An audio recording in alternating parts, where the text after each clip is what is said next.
luchan. Tienen más de lo que necesitan y muchos sufren por los que han despreciado. La iniquidad de la iglesia. ¿Me has llamado? Nefía, sí. Gracias por venir. He estado reflexionando y he decidido que voy a renunciar. Te nombraré a ti para que ocupes el asiento judicial para juzgar y gobernar al pueblo. Eres un hombre sabio. Sé que guiarás al pueblo de acuerdo con las leyes que se han dado. Alma, has andado en los caminos del Señor y has juzgado con justicia. ¿Por qué quieres renunciar? He visto la iniquidad de la iglesia. Conducen a otros por mal camino y causan la destrucción del pueblo. He visto una gran desigualdad entre ellos. Se ensalzan en su orgullo y persiguen a los humildes discípulos de Dios. Retendré el oficio de sumo sacerdote. No hay otra manera de rescatar a este pueblo sino despertando el recuerdo de sus deberes con la fuerza de un testimonio puro.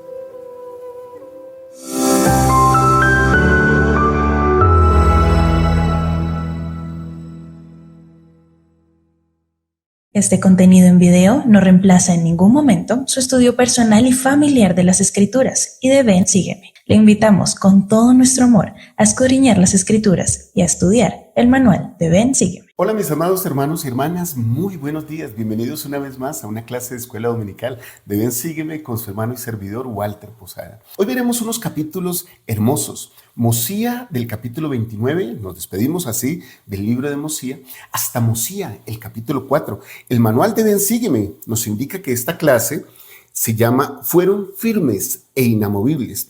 Tomamos la clase, como ustedes lo saben y siempre me gusta decírselos, del contenido del manual de Ven, Sígueme, de las escrituras primeramente y de las palabras de los profetas, de las cuales palabras de los profetas y contenido de las escrituras sale todo el contenido para el manual de Ven, Sígueme. También utilizamos algunos manuales de institutos, de seminarios, algunos libros de la iglesia que son confiables y que son aprobados por la iglesia.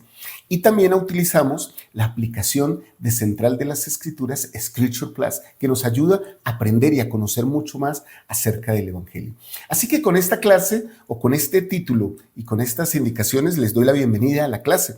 Espero que puedan descargar la liaona de estudio que tenemos aquí abajo. Esa liaona la tenemos aquí abajo para que ustedes la descarguen como un documento, con lo cual pueden preparar sus clases de escuela dominical, de sacerdocio, de sociedad de socorro. Y también les invito a que puedan dar clic y suscribirse ahí en el letrerito de suscribirse aquí a nuestro canal de Central de las Escrituras.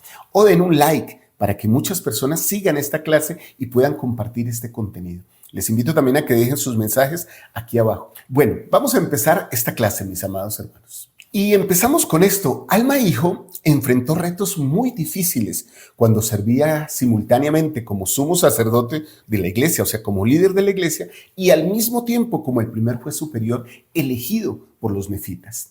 Tanto la iglesia como el gobierno estaban en peligro por causa de hombres que buscaban valerse de la religión y la política en beneficio propio.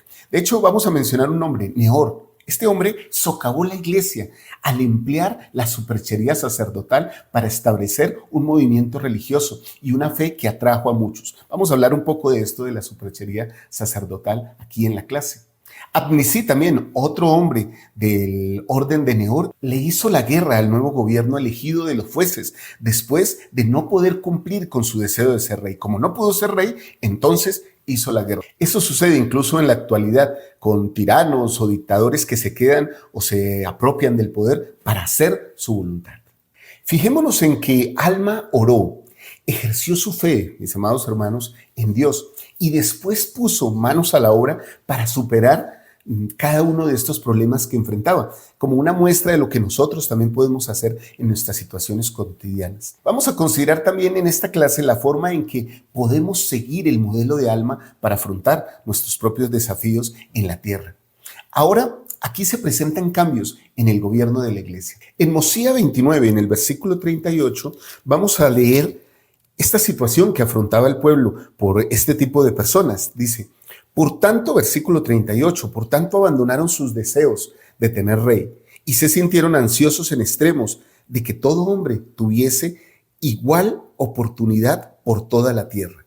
Sí, y todo hombre expresó el deseo de estar dispuesto a responder por sus propios pecados. Qué interesante. Esto es lo que se conoce más o menos como un gobierno democrático, ¿sí? De hecho, era más democrático que lo que es hoy día, pero eso hacía que cada persona fuera responsable de sus actos, de sus transgresiones, digámoslo así, en el momento actual, de incumplir la ley. Algunas personas pueden considerar la propuesta del rey Mosías de sustituir a los reyes por jueces electos como solo una manera sabia de hacer una reforma política. Mas para los nefitas, mis queridos hermanos, en especial para aquellos que vivieron bajo el dominio del rey inicuo Noé, ese cambio también era de importancia espiritual. Imagínense, ellos pasaban de un momento difícil con un rey inicuo y ahora sentían un gran gozo de poder expresarse, de poder tener libertad para realizar su propia vida. Ellos habían visto cómo ese rey inicuo había influido en su pueblo y estaban ansiosos en extremo de librarse de esa influencia maligna. Ese cambio les permitiría asumir la responsabilidad de su propia rectitud y responder por sus propios actos o sus propias faltas a la ley. Desde luego, el fin del reinado de los reyes no significó el fin de los problemas de la sociedad nefita. Hubo gente astuta como Neor y Ablisí que promovieron falsos conceptos, incrédulos que persiguieron a los santos y muchos miembros de la iglesia que se volvieron orgullosos y se apartaron del reino del Señor. Sin embargo, los humildes discípulos de Dios, los miembros de la iglesia, pertenecieron firmes e inamovibles a pesar de lo que ocurría a su alrededor. Ahora que ya hemos conocido esta situación, mis queridos hermanos, permítanme dar algo así como una despedida a este hermoso libro de Mosías que estamos terminando. Como ya les expliqué en clases anteriores, con el libro de Mosías se inició el resumen de las planchas mayores hecho por Mormón y también le damos la bienvenida al libro de Alma. Como recopilador del libro de Mormón, Mormón se enfrentó a retos difíciles al decidir qué incluir en el registro abreviado. Al seleccionar, tenía por lo menos dos directrices, digámoslo así, que lo guiaban. Primero, el Señor dijo a Mormón que escribiera las cosas que él le había mandado. Segundo, Mormón sabía que el registro saldría en estos nuestros días a fin de recoger en los convenios del Señor al Israel esparcido. Entendamos entonces, queridos hermanos, que cuando Mormón tomó decisiones editoriales, estos dos factores eran sus principales inquietudes. Es de valor, digámoslo así, educativo, comparar la extensión de los libros del libro de Mormón y las épocas que abarcaron. La enorme cantidad de texto para un periodo más bien breve de la historia le da la pauta a cada uno de nosotros, nos da la pauta como lectores de que la historia del libro de Mormón, que se cubre en el libro de Alma, mantiene un paralelo especial con nuestros días, así como una relevancia marcada con nuestra época. O sea, Mormón escogió esto para que nosotros supiéramos en el libro de Alma que era para nosotros. Con ese sentimiento lo hizo. Ahora vamos con los principios de esta semana. Y esos principios, el primero, de hecho, el manual nos indica que nosotros podemos ser una influencia positiva para nuestra comunidad, para el lugar donde vivamos. Han transcurrido tan solo 5 años del gobierno de los jueces. Entonces surge una crisis que pone a prueba la declaración de Mosías, de que la voz del pueblo generalmente elegiría lo que fuera justo, y nos da un ejemplo de la importancia del sistema democrático, de elecciones de la mayoría de nuestros países donde vivimos. En Mosías 29, el versículo 26, nos dice algo bien interesante sobre esto. Dice lo siguiente, versículo 26. Ahora bien, miren, sobre el hecho de que las personas escojan sabiamente. Ahora bien, no es cosa común que la voz del pueblo desee algo que sea contrario a lo que es justo, pero sí es común que la parte menor del pueblo desee lo que no es justo. Por tanto, esto observaréis y tendréis por ley. Trataréis vuestros asuntos según la voz del pueblo. Esto es un sistema democrático en todo su esplendor, ¿sí? Nosotros hoy día en nuestros países gozamos aproximadamente de algo muy parecido a este mismo gobierno de jueces que estableció Mosía, sobre todo en la cuestión de elegir. Ahora pensemos en algo que es bien interesante cuando leemos esto, que también pasa con nosotros en nuestros países. ¿Qué sucede si el pueblo o su voz escoge lo que no es bueno? Escoge un gobernante malo. ¿Qué creen que sucede, hermanos? Si quieren, por favor, dejen sus comentarios sin politizar, sin ir a maltratar, sino como cristianos, dejen sus comentarios aquí. ¿Qué sucede cuando un pueblo escoge malos gobernantes? El elder Nila Maswell del Quórum de los 12 Apóstoles advirtió que no debemos ser indiferentes a la iniquidad de la sociedad, puesto que a las naciones que escojan lo que no es recto, les espera la destrucción. Hablando de esta conducta, cuando lo que era antes la minoría de la voz del pueblo se vuelve más dominante, entonces vienen los juicios de Dios y las consecuencias del necio egoísmo. Y aquí hay algo particular. Muchas veces en las sociedades democráticas, las minorías tienen una voz muy fuerte y está bien que se respeten los derechos de las minorías, de las mayorías. Pero recuerden que el sistema democrático funciona por lo que eligen las mayorías. Así que de vez en cuando también tenemos que mirar esto para la aprobación de leyes y, bueno, estatutos, reglamentos que rigen nuestros países. Todo esto lleva a que el deterioro cultural se acelere cuando hay segmentos de la sociedad que, concentrados en un solo interés, se vuelven indiferentes a los valores generales en los que alguna vez muchos coincidieron. El indiferente o el que se complace a sí mismo facilita la caída y a la vez conduce astutamente a la sociedad al infierno. Algunos quizás no se unan a la caída, pero le dan la espalda cuando podrían haberla limitado, a lo cual tienen derecho representativo, como por el voto. Tenemos en verdad una obligación de notar las señales auténticas y reveladoras de la sociedad. Tanto los líderes como los seguidores son realmente responsables de lo que sucede en un deterioro cultural. Por supuesto, históricamente es fácil criticar, hermanos, a los malos líderes, pero no debemos excusar la conducta de los seguidores. De lo contrario, al justificar su degeneración, quizás digan que solo seguían órdenes y el líder, por su parte, no hacía más que dar órdenes a los seguidores. Sin embargo, en una sociedad democrática en la que el carácter individual tiene mucha importancia, tanto a los líderes como a los seguidores de estos se les requiere mucho más.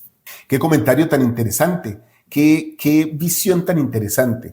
Yo escojo, pero yo también soy responsable de lo que escogí. Así que no puedo después dar la espalda y decir, me engañaron, o es que el gobierno, o es que tal. No, tú tuviste la oportunidad de elegir, generalmente con un voto que es democrático. Ahora, mis amados hermanos, muchas naciones y sociedades están entrando en vías peligrosas, por lo que podríamos llamar en pro de la libertad, y en pro de esa libertad se toleran todas las cosas. Aún leyes inadecuadas para la estabilidad de cualquier sociedad se están proveyendo, se están plasmando hoy día. El presidente Boyka Packer también habló en cuanto a las tendencias recientes que distorsionan la tolerancia. Él dice, la virtud de la tolerancia se ha tergiversado y elevado a una posición de tal prominencia que se considera como igual o aún de mayor valor que la moralidad. Una cosa es ser tolerante de algún comportamiento individual e incluso estar dispuesto a perdonarlo. Pero otra es legislar en forma colectiva y legislar para proteger una conducta inmoral que puede debilitar y aún destruir a la familia. Existe una trampa peligrosa cuando se exagera la tolerancia para proteger los derechos de aquellos cuya conducta amenaza a la familia y vulnera los derechos de la mayoría de las personas. Nos estamos acercando en forma peligrosa a la condición que describió el profeta Mosía. Como lo dijo apenas hace unos meses el Elder Cook del Quórum de los 12 Apóstoles, somos libres de escoger de acuerdo con nuestra libertad, pero no somos libres, mis amados hermanos, de escoger las consecuencias. Eso lo dijo apenas ahorita en la conferencia de abril. Ahora, entonces deberíamos hacer una lista de cómo podemos nosotros, como santos de los últimos días, ser una influencia positiva al mundo. Me gustaría que pudiéramos crear esa lista entre todos y cada uno de nosotros está invitado a escribir aquí abajo su propia sugerencia, que incluso tendrá más poder si es algo que ya vives. Entonces yo voy a hacer ese listado aquí con todos ustedes, pero ese listado también lo vamos a crear aquí abajo, en la caja de comentarios, todos diciendo cómo podemos mejorar nuestra sociedad. Antes de eso, les hago una o dos preguntas, hermanos. ¿Cuáles son los problemas importantes que afronta su comunidad? Piensen en cómo pueden asegurarse, tal como los nefitas, de que su voz sea contada entre la voz del pueblo. Por favor, utilicen ese poder que tienen para mejorar la sociedad. Podríamos participar en eventos públicos que ayuden a la solidaridad, que fomenten la ayuda al necesitado, al desamparado. Podríamos ayudar a que se fomente el arte, la cultura, que lleve a cosas sanas, que sean refinadas y que refinen, de hecho, el comportamiento del ser humano. Podríamos apoyar a las fuerzas del Estado que vigilan, que gobiernan y que protegen a toda la ciudadanía. Siempre, hermanos, nosotros debemos velar por lo que es bueno, por lo que es recto. A eso aspiramos, dice nuestro 13º artículo de fe, a todo lo que es bueno, de buena reputación o digno de alabanza. Propendamos, hagamos lo posible por fomentar cualquier cosa en nuestra sociedad que sea consecuente con ese principio que nosotros vivimos. Tengan en cuenta incluso, hermanos, y esta es una sugerencia personal, pero quiero incluirla aquí en esta lista, la vida de las personas que van a gobernar sus regiones, sus ciudades, sus comunidades, sus países. ¿Qué han hecho? ¿En qué se han destacado? ¿Cómo se han comportado anteriormente manejando recursos públicos o respetando la ley? Tengan muy en cuenta eso, hermanos. Esas cosas creo que nos ayudarán para mejorar nuestras elecciones, pero también para mejorar nuestras comunidades. Muy bien, y pasamos entonces con esta lista que les dejo ahí para que ustedes completen al segundo principio de esta clase de escuela dominical de Ven, Sígueme. El manual nos dice que ese segundo principio es que la palabra de Dios puede ayudarme a reconocer la falsa doctrina. En el capítulo 1 del libro de Alma es maravilloso y tienen muchos principios que saltan a la vista al estudiarlo. Me gustaría dejarles algunos para que los puedan encontrar y analizar en su lectura personal y familiar. Recuerden que este manual y las escrituras son para leerlos de manera personal y familiar. Hablemos de este principio, o más bien de esta situación, la superchería sacerdotal. ¿Qué les parece hablar de la pena de muerte en la nación nefita? La paciencia en las tribulaciones, los sacerdotes y su deber de trabajar con sus propias manos y cómo se logra la estabilidad en la iglesia, el plan de bienestar y la caridad e incluso el modo de vestir y la apariencia personal. Esos son algunos principios que trata este capítulo 1 de Alma. Concentrémonos en el primero, que nos lleva también a reconocer la falsa doctrina. En esta situación, Alma nos dice en este capítulo algo interesante sobre esta superchería sacerdotal. Entonces, en el capítulo 1, del versículo 2 al 6, encontramos una historia bien interesante. Miren esto. Y aconteció que en el primer año del gobierno de Alma, en el asiento judicial, le llevaron a un hombre para ser juzgado, un hombre de gran estatura. Bueno, al menos no era como yo. Y notable por su mucha fuerza. Y había andado entre el pueblo, predicando lo que él decía ser la palabra de Dios, importunando a la iglesia, declarando que todo sacerdote y todo maestro debía hacerse popular y que no debían trabajar con sus manos, sino que el pueblo debía sostenerlos. Miren ya lo que estaba predicando. Y también testificaba al pueblo que todo el género humano se salvaría en el postrer día y que no tenían por qué temer ni temblar, sino que podían levantar la cabeza y regocijarse, porque el Señor había creado a todos los hombres y también los había redimido a todos. Y al fin todos los hombres tendrían vida eterna. Versículo 5. Y sucedió que tanto enseñó estas cosas que muchos creyeron en sus palabras y fueron tantos que comenzaron a sostenerlo y a darle dinero. Interesante. Y empezó a envanecerse con el orgullo de su corazón y a usar ropa muy lujosa. Sí, aún empezó a establecer una iglesia de acuerdo con lo que predicaba.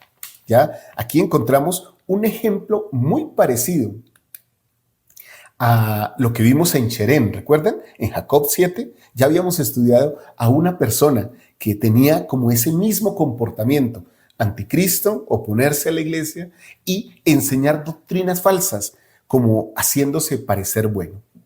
Este Nehor se valía de la lisonja y la doctrina falsa para atraerse seguidores y atacar a la iglesia de Dios. Sus enseñanzas eran populares porque justificaban el pecado y lo hacían, de hecho, en nombre de la religión.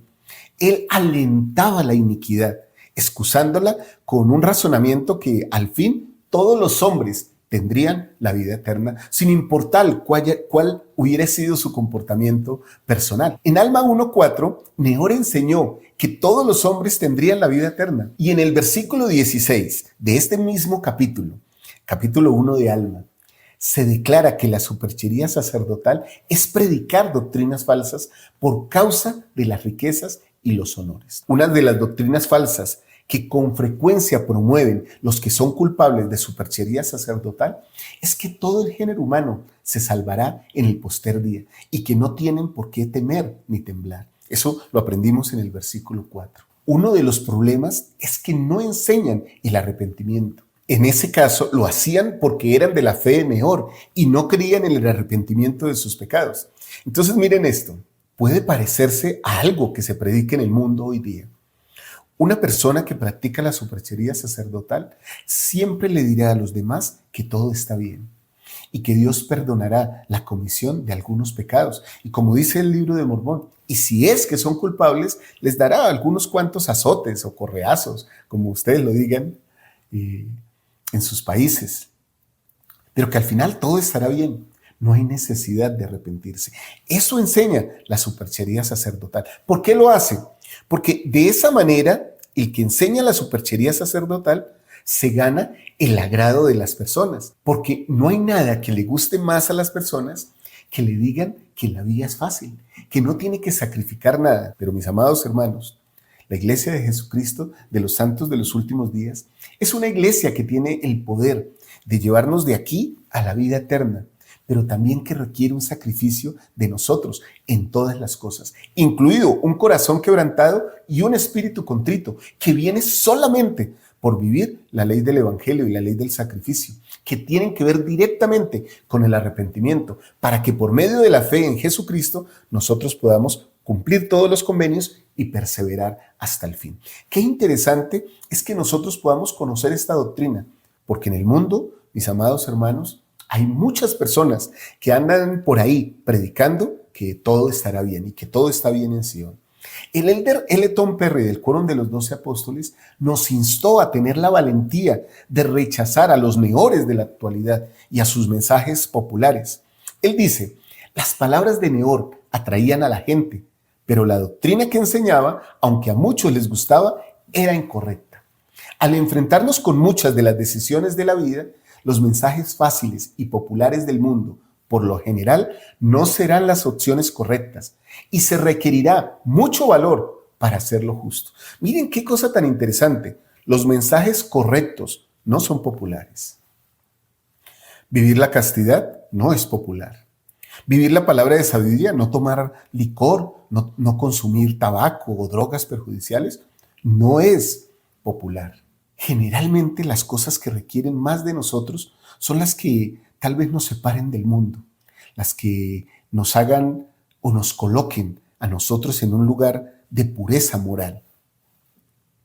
El maldecir o el utilizar maledicencias, groserías, improperios, no es adecuado a la vista de Dios, pero es popular para el mundo. Bien, pero no importa si yo hago una u otra cosa de estas, si violo la ley de castidad o si no vivo la palabra de sabiduría o si consumo cosas inadecuadas o incluso si me visto inmodestamente.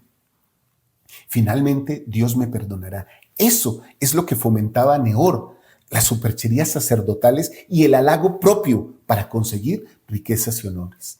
El ejemplo de Nehor nos demuestra, mis hermanos, que debemos sospechar de quienes procuren obtener el reconocimiento individual o riqueza gracias a sus prédicas. Anteriormente, Nefi había definido la superchería como que son supercherías sacerdotales el que los hombres prediquen y se constituyan a sí mismos como una luz al mundo, con el fin de obtener lucro y alabanza del mundo, pero no buscan el bien de Sion. He aquí, el Señor ha vedado esto. ¿Cómo puedo yo caer en superchería sacerdotal. Bueno, ya lo he enseñado en otras clases, incluso en Doctrina y Convenios, en el Nuevo Testamento, en el Antiguo Testamento. Debo cuidarme, hermanos, a la hora de enseñar, de no enseñar tanto de mi vida, sino enseñar de la vida de Jesucristo. Debo evitar colocarme como ejemplo. Tal vez pueda mi vida misma hablar por mí, como maestro, como líder, más que yo mismo tener que hablar de ella. Pero la prédica o los mensajes o las clases que nosotros damos las tomamos de los manuales y de las escrituras. De Cristo hablamos, nos regocijamos en Cristo, profetizamos en Cristo y le enseñamos a nuestros hijos a dónde deben recurrir cuando necesiten ayuda. Eso hacemos con las escrituras. Enseñar de Cristo utilizando las escrituras y las palabras de los profetas, mis queridos hermanos, nos evitará caer en supercherías sacerdotales, en querer colocarnos por delante de Cristo como yo soy la luz, sígueme a mí. Eso era lo que hacía Neor y lo que hacía Cherén y lo que seguramente vamos a estudiar más adelante que hace otro hombre llamado Corior. Mi testimonio, hermanos, es que debemos de enseñar de estas cosas que son claras, de las escrituras y los profetas, no de los argumentos de hombres, porque si no empezamos a enseñar sin enseñar en el centro, que es Jesucristo. Recuerden, conecten todas sus enseñanzas, hermanos, con el Salvador. Al conectar las enseñanzas y todo lo que hagan con el Salvador, ustedes podrán también hacer una conexión casi que tácita, y es la conexión que se hace de todo el Evangelio con el plan de salvación. La superchería sacerdotal quiere hacer que nosotros olvidemos todo lo que aprendimos cuando estuvimos en la presencia de nuestro Padre Celestial y que ahora en este estado terrenal olvidemos esas cosas para que no podamos arrepentirnos, tener fe en Jesucristo, bautizarnos, confirmarnos y perseverar hasta el fin. Y de esa manera, entre comillas, el diablo y sus seguidores como Neor buscan truncar el plan de Dios, buscan abolir el plan de Dios, el plan de salvación. Tengamos mucho cuidado con eso. Ahora, doy una preocupación personal y una reflexión personal. Más que preocuparme la superchería que veo en el mundo, porque en el mundo se ve a menudo este tipo de comportamientos, me preocuparía por el comportamiento que puede suceder en la iglesia, porque esto se puede infiltrar en la iglesia, en nosotros queriendo el reconocimiento o la popularidad, en lugar de llevar a las personas a Cristo, las queremos llevar a nosotros. Hay que tener mucho cuidado con eso. Mis amados hermanos y hermanas, testifico que cuando enseñamos de las Escrituras, de los profetas, nosotros como maestros estamos como colocando un escudo de protección sobre nosotros mismos y sobre nuestras propias familias. Y de hecho, estamos protegiendo a toda la iglesia. Que el Señor nos bendiga para que tengamos ese espíritu y ese deseo de enseñar estas cosas de manera clara y sencilla. Es una invitación que les hago muy del corazón para que evitemos esas supercherías dentro de nosotros. Y justamente este tema que estamos hablando y esta invitación que les hago tiene que ver con el siguiente principio que aparece en el manual de Ven, Sígueme. Los verdaderos discípulos de Jesucristo son humildes discípulos de Dios. El elder o el presidente Dallin H. Oaks instruyó a los maestros del Evangelio, como si estuviera hablando del anterior principio, que eleven la mirada al Salvador y que ayuden a sus alumnos a hacer lo mismo. El maestro del Evangelio nunca obstaculizará la vista del alumno hacia el maestro, poniéndose por delante o distrayéndolo de la lección con actitudes de engrandecimiento personal o intereses mezquinos que lleven al orgullo. Esto quiere decir que el maestro del Evangelio nunca debe entregarse a las supercherías sacerdotales, las cuales son que los hombres prediquen y se constituyan a sí mismos como una luz al mundo, con el fin de obtener lucro y alabanza del mundo. El maestro del Evangelio, como les comenté hace un momento, no predica el Evangelio para hacerse popular o por causas de riqueza o por los honores del hombre, sino que sigue el maravilloso ejemplo del Libro de Mormón en cuanto a que el que predica no es de mayor estima que el oyente, ni el maestro es más que el discípulo o es mejor que el discípulo. Ambos siempre han de mirar hacia el Maestro, hacia el Salvador. Eso es lo que debemos hacer. Ahora miremos algo particular en la historia de este pueblo después de dar este otro concepto, que también podría ser un comportamiento en nuestras vidas. En el capítulo 1 al 4, podríamos decir, se describen periodos en los que la iglesia prosperó, aunque los miembros de esta no reaccionaron igual ante dicha prosperidad. Estudiemos estos versículos, hermanos, juntos. Es un bloquecito largo, pero creo que vale la pena. Alma 1, del versículo 19 al versículo 30. Entonces, aquí vemos algo muy bonito que sucedió en la iglesia. Miren lo siguiente. Pero aconteció que los que no pertenecían a la iglesia de Dios empezaron a perseguir a los que pertenecían a ella y habían tomado sobre sí el nombre de Cristo. Entonces empezó a haber persecución de los no miembros. Sí, los perseguían y los injuriaban con toda clase de palabras. Y esto a causa de su humildad, porque no eran orgullosos a sus propios ojos y porque se impartían mutuamente la palabra de Dios sin dinero y sin precio. Ahora bien, había una estricta ley entre el pueblo de la iglesia, que ningún hombre que perteneciese a la iglesia se pusiera a perseguir a aquellos que no pertenecían a la iglesia y que no debían haber persecución entre ellos mismos.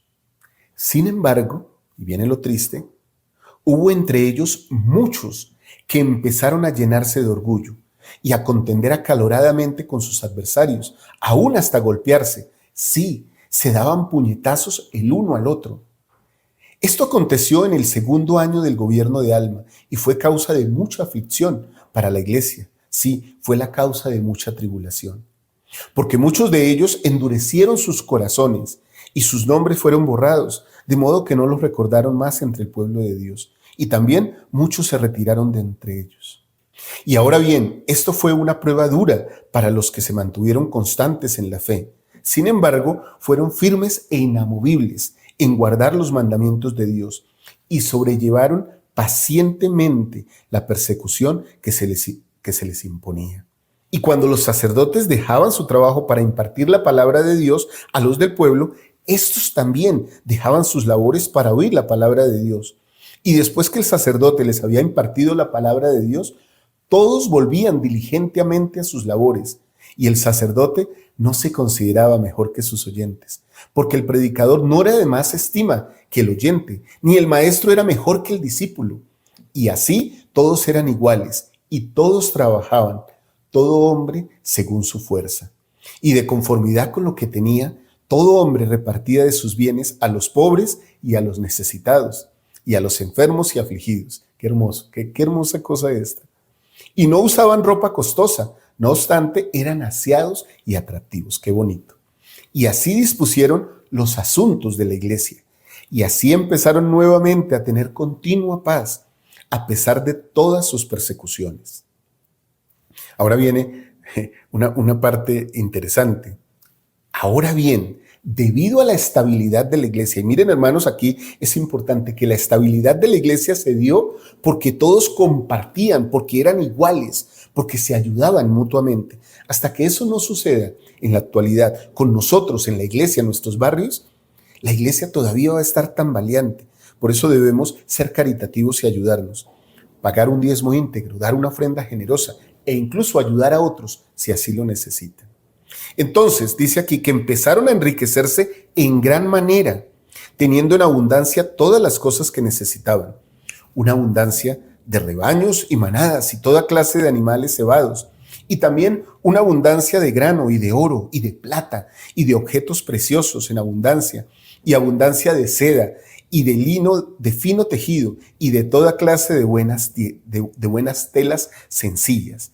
Miren hermanos, cuántas veces se repitió la palabra abundancia en este versículo 29, que está ligada a la prosperidad. De hecho, el versículo 30 nos dice, y así, en sus prósperas circunstancias, no desatendían a ninguno que estuviese desnudo, o que estuviese hambriento, o sediento, o enfermo, o que no hubiese sido nutrido, y no ponían su corazón en las riquezas. Por consiguiente, eran generosos con todos, ora ancianos, ora jóvenes, esclavos o libres, varones o mujeres, y oigan esto, pertenecieran o no a la iglesia, sin hacer distinción de personas si estaban necesitadas. Mucho de esto también lo vemos hoy día nosotros en la iglesia. La iglesia hace ayudas enormes a comunidades que no son miembros de la iglesia, porque la prosperidad de la iglesia es para ayudar a los miembros de la iglesia con los almacenes del obispo, los planes de bienestar de las estacas y los barrios, y también para ayudar aún a aquellos que no pertenecen a nuestra iglesia. Qué hermosos conceptos estos de estabilidad, de progreso, de amor, de abundancia y digo, de prosperidad. Si se dan cuenta, hermanos, que aquí el concepto de la prosperidad es un concepto de prosperidad integral. No es solo prosperar en las cosas materiales, sino prosperar para Cristo, para ayudar a otros, para ser más como Él es. Y en el capítulo 4 de Alma encontramos ya algo diferente, porque si nos vamos al capítulo 4 encontramos que ya el orgullo se manifiesta en los miembros de la iglesia. Y también me gustaría leer unos versículos aquí con ustedes en el capítulo 4, del 6 al 14. Vamos allá a este capítulo 4 para que se den cuenta, hermanos, cómo empieza a cambiar todo. Y esto aflige mucho Alma. Miren lo que sucede. Y aconteció que en el año 8 del gobierno de los jueces, los de la iglesia empezaron a llenarse de orgullo por motivo de sus grandes riquezas y sus delicadas sedas y sus linos de tejidos finos y por motivo de sus muchos rebaños y manadas y su oro y su plata y toda clase de objetos preciosos que habían obtenido por su industria. O sea, todo esto lo habían obtenido porque eran trabajadores, pero ahora se estaban enorgulleciendo por esto. Y en todas estas cosas se envanecieron en el orgullo de sus ojos, porque empezaron a usar vestidos muy costosos. Ahora bien, esto fue causa de mucha aflicción para Alma y para muchos de los que él había consagrado para ser maestros, sacerdotes y élderes en la iglesia. Sí, muchos de ellos se sintieron afligidos en extremo por la iniquidad que vieron que había surgido entre los del pueblo, porque vieron y observaron con gran dolor que los del pueblo de la iglesia empezaban a ensalzarse en el orgullo de sus ojos y a fijar sus corazones en las riquezas y en las cosas vanas del mundo, de modo que empezaron a despreciarse unos a otros y a perseguir a aquellos que no creían conforme a la propia voluntad y placer de ellos. Qué interesante. Esto ya empieza a haber una persecución, ¿no? Y una separación aquí de digámoslo así, de clases. Sí, haber clasismo dentro de esta sociedad nefita. Versículo 9. Y así, en este 8º año del gobierno de los jueces, empezó a haber grandes contenciones entre los de la iglesia. Sí, había envidias y conflictos, malicia, persecución y orgullo, aún excediendo el orgullo de aquellos que no pertenecían a la iglesia. Imagínense esto, hermanos. Esto era dentro de la iglesia. No sé, a veces podría pasar así entre nosotros. Sería muy triste si esto pasara. Si alguno de nosotros siente que esto le está afectando, no pensemos en otros, hermanos. Porque a veces cuando leemos estos versículos pensamos, ay, la hermanita tal o el hermano tal que es tan orgulloso.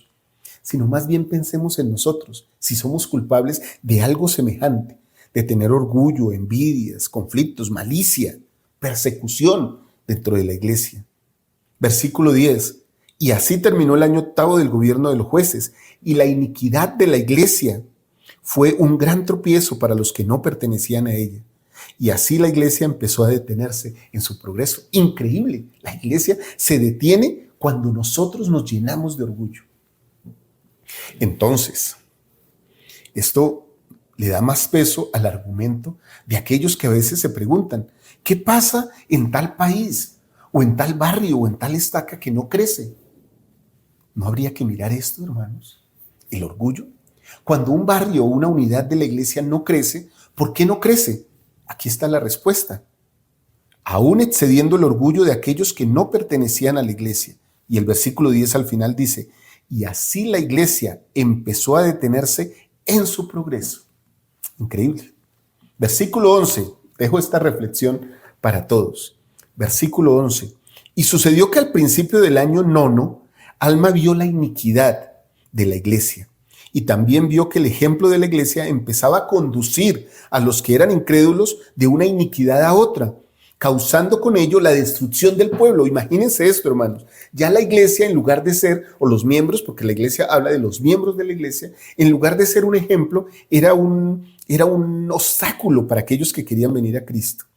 Entonces, versículo 12 dice, sí, vio una desigualdad muy grande entre el pueblo, algunos que se ensalzaban en su orgullo, despreciando a otros, volviendo la espalda al necesitado y al desnudo, y a aquellos que tenían hambre, y a los que tenían sed, y a los que estaban enfermos y afligidos. Ahora bien, esto fue gran motivo de lamentaciones entre el pueblo, mientras que otros se humillaban, socorriendo a los que necesitaban su socorro, a saber, repartiendo de sus bienes al pobre y al necesitado, dando de comer al hambriento y sufriendo toda clase de aflicciones por causa de Cristo, quien habría de venir según el espíritu de profecía. Esperando anhelosamente ese día, miren esto, hermanos, reteniendo de ese modo la remisión de sus pecados. Mucha atención aquí, reteniendo de ese modo la remisión de sus pecados. Cuando vivimos los convenios que hemos hecho con Dios, lo que hacemos es que retenemos el perdón de nuestros pecados, la remisión que se ha hecho de nuestros pecados, gracias a la expiación de Jesucristo, llenándose de gran alegría a causa de la resurrección de los muertos, de acuerdo con la voluntad y el poder y la liberación de Jesucristo de las ligaduras de la muerte. Qué hermosos versículos. Así como vemos cosas duras, así vemos que había miembros de la iglesia que se aferraban a la barra de hierro y se mantenían firmes, a pesar de que otros estaban abandonando o dando un mal ejemplo. Me gustaría, hermanos, que analizáramos y contestáramos las preguntas hermosas que nos trae el manual de Ven Sígueme. ¿Cómo se sentían los verdaderos seguidores de Jesucristo con respecto a las personas que tenían otras creencias? ¿Qué actitud tienen los verdaderos seguidores de Cristo hacia la riqueza y la prosperidad? ¿Qué se sienten inspirados a cambiar en su propia actitud? Permítanme dar mi testimonio, hermanos, porque a veces pensamos algo que es equivocado y lo enseñó el presidente Benson. El orgullo no es solo de aquellos que tienen. Muchas veces sin tener somos orgullosos. Yo he tenido condiciones de necesidad y en muchos casos en mi vida he tenido escasez, he necesitado, pero aún así reconozco que en medio de esa necesidad mi corazón muchas veces padeció y padece todavía del pecado del orgullo. Así que no pongamos el orgullo solo en la cabeza o en el corazón de aquellos que tienen poder económico o prosperidad temporal, porque nos podemos equivocar. El orgullo no tiene que ver con lo que una persona tiene en sí de manera temporal, sino con lo que tiene en su corazón. Hay muchos que son humildes de condición porque no tienen, pero son orgullosos de corazón. Hay otros que son humildes de condición y también humildes en el corazón. Y hay otros que son ricos, que tienen prosperidad como la iglesia de Alma, pero que además son humildes y dan al necesitado. Testifico, hermanos, que cuando hacemos estas cosas, nos ponemos del lado del Señor. Esto es parte del plan del Señor, bendecirnos para que nosotros demos de sus bendiciones a otros y ayudemos a que otros también encuentren el camino de la prosperidad en Cristo. Creo que el plan no sería plan de felicidad si no desarrolláramos nosotros en nuestro corazón y en nuestra vida el Espíritu de Cristo, que está representado en la caridad, que es el amor puro de Cristo. Espero que tengamos el valor nosotros para dar a los demás y dejar el orgullo de nuestros corazones, hermanos.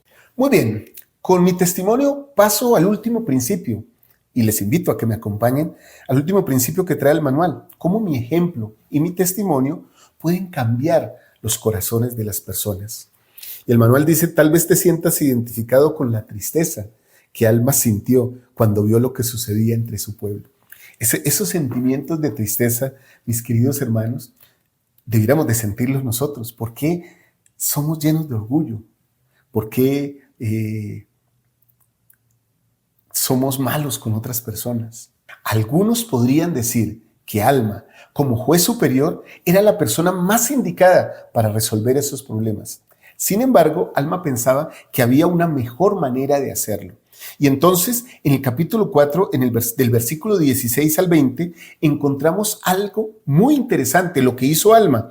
Él hizo lo siguiente, hermanos, miren, y escogió a un hombre sabio de entre los élderes de la iglesia, o sea, entre los ancianos de la iglesia, y lo facultó según la voz del pueblo para que tuviera el poder de decretar leyes de conformidad con las que se habían dado y ponerlas en vigor conforme a la iniquidad y los crímenes del pueblo. Y este hombre se llamaba Nefía, fue un hombre que él llama. Y versículo 18 dice, ahora bien, Alma no le concedió el oficio de ser sumo sacerdote sobre la iglesia, sino que retuvo el oficio de sumo sacerdote para sí, mas entregó a Nefía el asiento judicial. ¿Y por qué hizo esto? Versículo 19. E hizo esto para poder salir él mismo entre los de su pueblo, o sea, entre el pueblo de Nefi, a fin de predicarles la palabra de Dios, para despertar en ellos el recuerdo de sus deberes y abatir por medio de la palabra de Dios todo el orgullo y las artimañas y todas las contenciones que había entre su pueblo, porque no vio otra manera de rescatarlos sino por la fuerza de un testimonio puro en contra de ellos.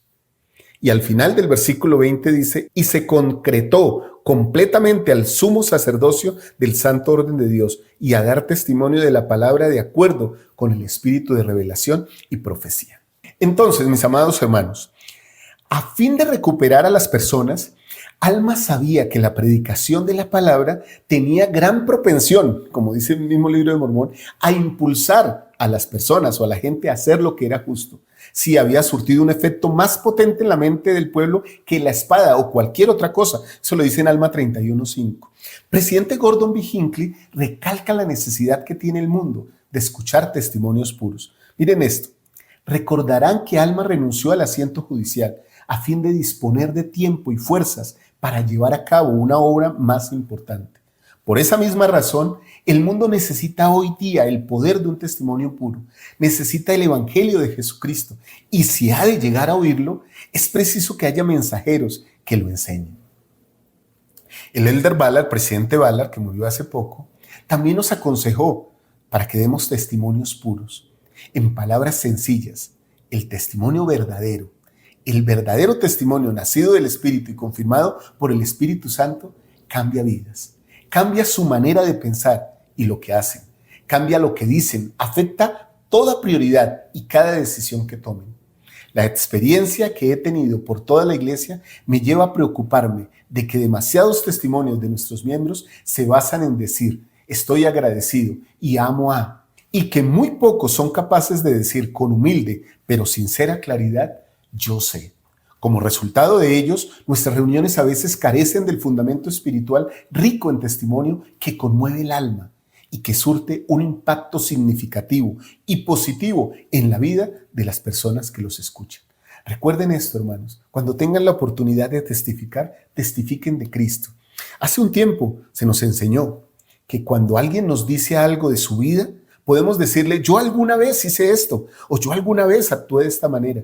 Pero qué hermoso es poderle decir, mira, yo creo en Cristo y las Escrituras dicen que Él hizo esto en esa situación. Hablarles de Cristo. Muy bien, ese es nuestro testimonio. El poder de un testimonio puro es incalculable. A veces no podemos predicar ni contestar todas las preguntas de las personas, pero un testimonio puro, claro y sencillo puede cambiar el corazón de muchos. Muy bien, hemos aprendido muchas cosas el día de hoy. ¿Qué cosas hemos aprendido? Repasemos el manual para saber qué conceptos vimos el día de hoy. Puedo ser una influencia positiva en mi comunidad, puedo ayudar mucho, teniendo en cuenta qué elijo y cómo elijo, y las personas que elijo. También aprendimos que la palabra de Dios puede ayudarme a reconocer la falsa doctrina y nos cuidamos de la superchería sacerdotal. Los verdaderos discípulos de Cristo son humildes, discípulos de Dios. Seguimos a Dios y ayudamos a otros. Y mi ejemplo y testimonio pueden cambiar los corazones, un testimonio puro. También aprendimos sobre la prosperidad, cómo tener riquezas y cómo compartirlas con otros. Qué hermosa clase hemos tenido. Testifico de estas cosas, hermanos, que son verdad, porque vienen de las Escrituras y de las palabras de los profetas del Señor. Comparto esto con ustedes con todo mi amor y lo hago en el nombre de Jesucristo. Amén. Creo que esta clase nos ha acercado mucho al Señor y nos llama mucho la atención sobre muchos asuntos sociales, personales, espirituales, íntimos de cada uno de nosotros. Recuerden, la liaona del estudio está aquí abajo en la descripción. La pueden descargar, es solo dar un clic. Si no está terminada la clase, den un tiempito y ya la descargan y la pueden tener ahí impresa o la pueden simplemente descargar en sus archivos. Está en esta clase y en la clase del libro de Mormón de Liz. Nos vemos esta noche en la charla dominical. Les amo con todo mi corazón. Un fuerte abrazo. Feliz día de reposo, feliz semana. Espero que esta clase les haya ayudado a todos ustedes y a mí principalmente a que seamos un poquito más semejantes a nuestro Salvador Jesucristo. Chao, chao.